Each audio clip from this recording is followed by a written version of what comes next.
Saudara, ada nama dua mantan gubernur DKI Jakarta yaitu Basuki Cahayapurnama atau Ahok dan juga Anies Baswedan yang masuk dalam radar Pilkada Jakarta.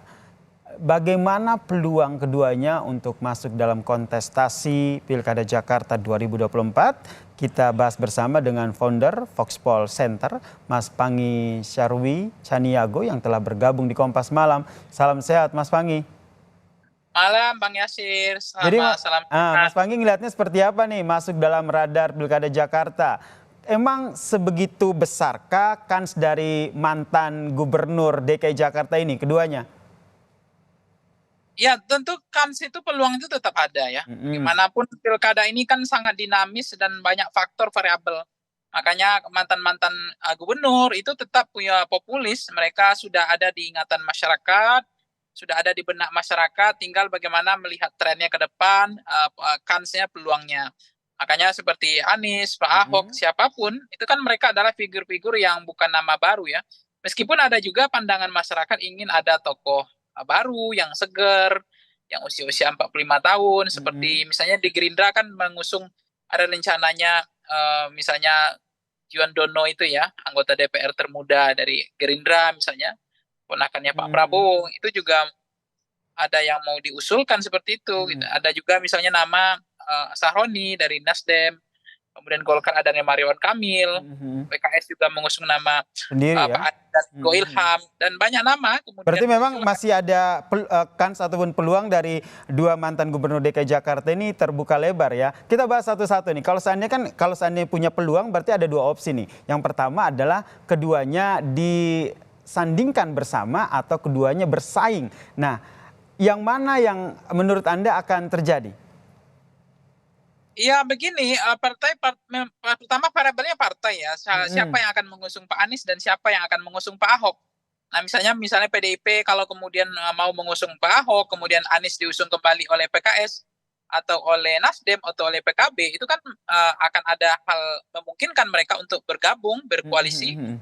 Atau kalau kemudian mereka nggak dapat partai, ya nggak mudah juga. Karena memang partai itu juga mengkalkulasi, menghitung ulang, mencermati juga kans peluang, dan misalnya soal apa peluang-peluang ini harus dibaca secara komprehensif, dan banyak problem, complicated juga gitu, nggak mudah. Yang kedua adalah tentu racikan elektabilitas mereka. Yang ketiga adalah koalisi partai, karena Mm-mm. di PD apa namanya DKI ini kan misalnya PKS itu ada angkanya 17, misalnya ada yang 14, Gerindra, PDIP ada 15, itu kan memang mereka kan kekurangan ya, misalnya kalau PKS 18 ada kursi 22, berarti kan masih kurang 4 kursi gitu. Jadi mereka nggak bisa ngusung sendiri juga. Nah, mungkinkah akan terjadi koalisi antara Gerindra dan PDIP, itu juga complicated dan tidak mudah, dan bisa iya bisa tidak gitu. Mm-mm. Begitu Berarti juga dengan konsentrasi Gerindra. masih cair begitu ya komposisi yang nantinya ke depan akan terjadi begitu. Sangat cair dan semua masih terbuka lebar, apakah nanti akan ada pemain lama akan Heeh. tarung lagi atau ada pemain baru atau pemain lama dengan kedikdayaan. Yang kedua Mm-mm. begini, memang kalau Anies maju, maka kemungkinan kedikdayaan beliau ini kan masih kuat ya, baik approval rating maupun elektabilitasnya. Ada kemungkinan partai-partai seperti Gerindra atau PDIP itu ingin menyodorkan wakil misalnya, karena nggak menyiapkan atau sedang menyiapkan lawan tanding yang sebanding untuk melawan Anies. Kan itu Mm-mm. harus disiapkan juga oleh, karena tiga partai ini sangat menentukan di Gerindra. Pola koalisi, kemungkinan siapa yang akan diusung itu tergantung kepada PKS, PDIP, dan Gerindra. Oleh karena Oke. itu, kalau kita cermati, kita lihat partai ini yang akan menggodok nama-nama itu, yang akan Mm-mm. disajikan kepada masyarakat untuk dipilih oleh masyarakat. Jadi sehebat apapun elektabilitas, sepopulis apapun, kemudian kalau dia tidak mendapatkan rekom atau kursi dari partai politik, itu juga akan menjadi utopis, sesuatu yang hanya dibicarakan, santer diperguncingkan di awal, tiba-tiba hilang gitu. Mm. Jadi Percuma ya kalau apakah seandainya hanya tenar atau elektabilitasnya tapi tidak disertai dengan dukungan partai politik. Seperti yang tadi Anda sampaikan nih Mas Pangy, sangat cair begitu. Kalau kita berbicara soal politik yang dinamis, sangat cair, ada nggak sih kemungkinan kalau keduanya ini berkoalisi? iya Bang Yasir ya, semuanya sangat memungkinkan, apalagi kan bloknya, irisan pemilihnya beda. Nasionalis dengan religius misalnya ya. Atau juga partai pengusungnya akan bersatu. Apakah mungkinkah PKS dengan PDIP akan berkoalisi?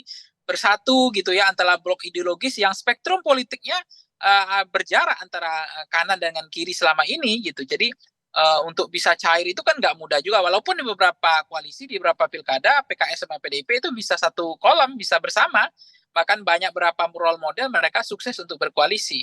Nah, cuma untuk etalase atau spektrum politik atau miniaturnya Jakarta ini, kan peluangnya baik Pak Anies maupun Ahok ya, itu tetap akan ada peluang. Nah, cuma tidak semudah itu kita melihatnya. Misalnya ada juga pertimbangan politik identitas yang menguat, yang tidak mau terulang lagi ya, dan effortnya besar, pengorbanannya untuk negara. Itu juga ada muncul dari partai politik dipertimbangkan.